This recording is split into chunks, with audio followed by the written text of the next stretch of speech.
Bismillahirrahmanirrahim. Pada suatu hari Rasulullah SAW ditemui oleh malaikat Jibril.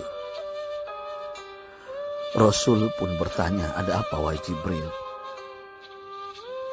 Jibril menjawab, "Wahai Muhammad, sesungguhnya hari ini Allah Subhanahu wa Ta'ala sedang mengobarkan nyala api neraka, dan seluruh para malaikat amat ketakutan. Mereka tidak tahu harus bagaimana. Untung aku ingat," kata Jibril, "bahwa engkau Muhammad adalah sumber cinta dan sayang Allah Subhanahu wa Ta'ala kepada alam semesta. Dengan alasan itu aku kesini, bertabaruk mengambil berkah dengan cinta Allah kepada dirimu, ya Rasulullah, ya Muhammad." Rasulullah terdiam beberapa saat, kemudian bertanya lagi, "Wahai Jibril, ceritakan padaku bagaimana neraka itu sesungguhnya." Jibril menjawab, "Wahai Muhammad, neraka itu bagaikan lubang-lubang yang terdiri dari 7 tingkat. Jarak antara satu lubang dengan yang lain ialah perjalanan 70 tahun. Lubang paling bawah adalah lubang yang paling panas." Nabi SAW meneruskan pertanyaannya, "Lalu siapakah penghuni lubang-lubang neraka itu, wahai Jibril? Sampaikan kepadaku, Jibril." Jibril menjawab, "Lubang yang paling bawah diciptakan untuk orang-orang munafik. Lubang yang berikutnya untuk penyembah berhala. Lalu untuk penyembah bintang dan matahari." Jibril terus menerangkan penghuni tingkatan neraka hingga lubang yang kelima, tempat umat Yahudi, dan yang keenam dihuni oleh umat Nasrani. Setelah menjelaskan penghuni 6 tingkatan neraka, Jibril diam cukup lama. Rasulullah SAW penasaran dan bertanya kepada Jibril, "Wahai Jibril, siapakah penghuni neraka yang ke-7?" Jibril diam saja tidak menjawab. Rasulullah SAW mengulangi pertanyaannya, tapi Jibril tetap diam. Rasulullah tambah penasaran dan mendesak Jibril agar dijawab pertanyaannya. Akhirnya Jibril pun berkata, "Umatmu, wahai Muhammad, mereka itu para pelaku dosa besar di kalangan umatmu, yang dimana sampai mereka mati belum sempat bertaubat." Mendengar jawaban Jibril, Rasulullah langsung jatuh pingsan. Jibril merangkulnya dan meletakkan tubuh baginda di atas pangkuannya.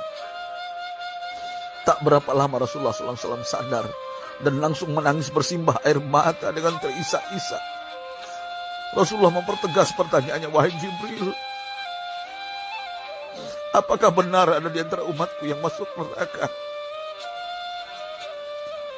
Jibril menjawab, "Benar, wahai Muhammad, pelaku dosa besar di antara umatmu yang belum bertaubat." Setelah itu Rasulullah menghadap kiblat dan sujud kepada Allah dalam isak tangisnya. Sesekali dengan suara pelan beliau membisikkan kata-kata, "Ummati ya Rabb, ummati, ummati, ummati." Beliau SAW tidak mengangkat kepalanya dalam keadaan seperti itu selama 3 hari 3 malam. Kecuali setiap Bilal bin Rabah mengumandangkan azan, barulah beliau bangkit untuk menjadi imam. Dan setelah itu kembali sujud lagi. Pada hari ketiga Abu Bakar menyadari hal ini, beliau mengetuk pintu Rasulullah dan mengucapkan salam 3 kali, namun tidak terdengar jawaban. Abu Bakar sedih dan berseru di hadapan pintu Nabi besar Muhammad SAW, "Apakah ada jalan untuk masuk ke rumahmu ya Rasulullah?" Tetap tidak ada jawaban. Di jalan Abu Bakar bertemu sahabat Umar. "Mengapa engkau menangis, wahai Abu Bakar?" kata Umar. Abu Bakar menceritakan keadaan Rasulullah SAW. Maka Umar pun melangkah menuju rumah Rasulullah dan terjadilah hal yang sama. Umar pun pulang dan menangis.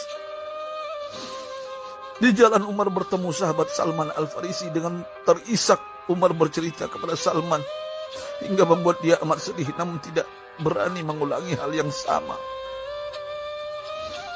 Salman melangkah menuju rumah Fatimah radhiyallahu anha dan menceritakan hal itu. Setengah berlari Fatimah menuju rumah ayah tercinta dan mengetuk pintu sambil mengucapkan salam. Mendengar suara lembut putri tercinta, sejuklah dada Rasulullah. Beliau bangkit dari sujud dan membuka pintu. Alangkah terkejutnya Fatimah melihat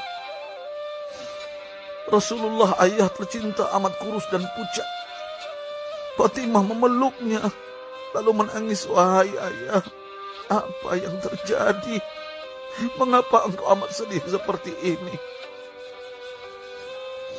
Rasulullah kembali menangis dan berkata dengan suara lirih, wahai Fatimah, belahan jiwaku, bagaimana mungkin aku tidak sedih sedangkan Jibril mengatakan akan ada kelak umatku yang akan masuk neraka. Subhanallah, betapa besar cinta Rasulullah kepada kita umatnya. Sahabatku, Rasulullah mencintai kita.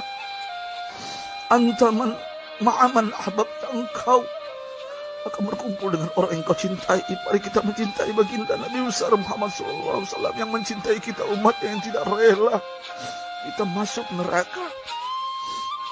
Mari kita mencintai beliau dengan berselawat. Sahabatku, sampaikan, Rasul mengajarkan kepada kita, man dalla ala khairin falau mislu ajri fa'ilin. Siapa yang menunjukkan kepada kebaikan, maka dia akan mendapatkan pahala seperti orang yang mengerjakannya. Mudah-mudahan ini menjadi pahala jariah bagi kita.